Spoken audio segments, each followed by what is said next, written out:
when Islamic groups and Islamic so-called feminists are telling us secularism doesn't work, or you infidel, because as soon as we speak about secularism, they say this is infidel, this is this, apostasy, you name it.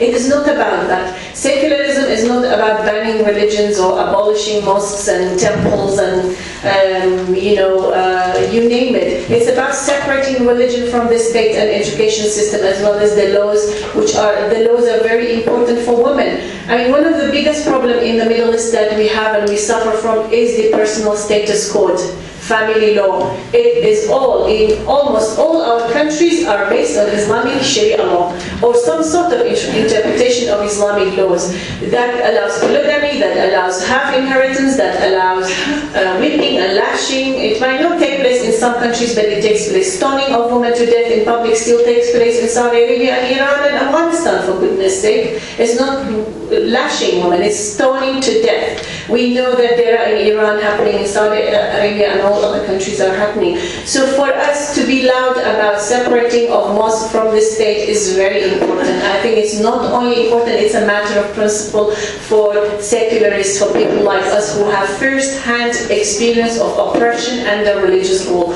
And the other thing is really to tell people, like, faith is different from politicized religion. What we are faced with is not only fundamentalism, it is a politicized religion with institutions, with states, with abusing and exploiting laws and education systems.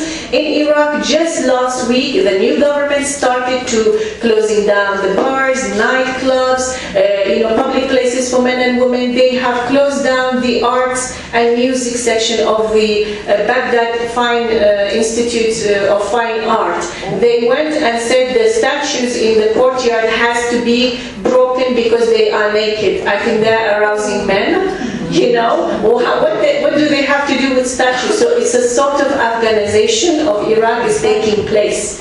We have to be more outspoken than ever. Yes, we are in 21st century, so-called globalization and so-called, all these things we have, but we have the neoliberalism. Neoliberalism needs and reproduces religion. Religion could be the best tool in their hands to keep people divided, to keep them ignorant, to keep us divided. In Iraq, they managed to do it so far.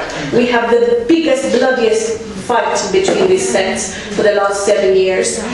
So we really have to be very, very open, not scared. And if the Islamists are telling us you are infidel and so on, no, it's not about that. It is about our rights. It's about protecting generations of people, protecting generations of women who are about to be born in these countries. We don't want them to be born with burqas and veils. So I think it's very important for us to make that point. And I really salute your courage in Sudan. I think it's very important. Thank you.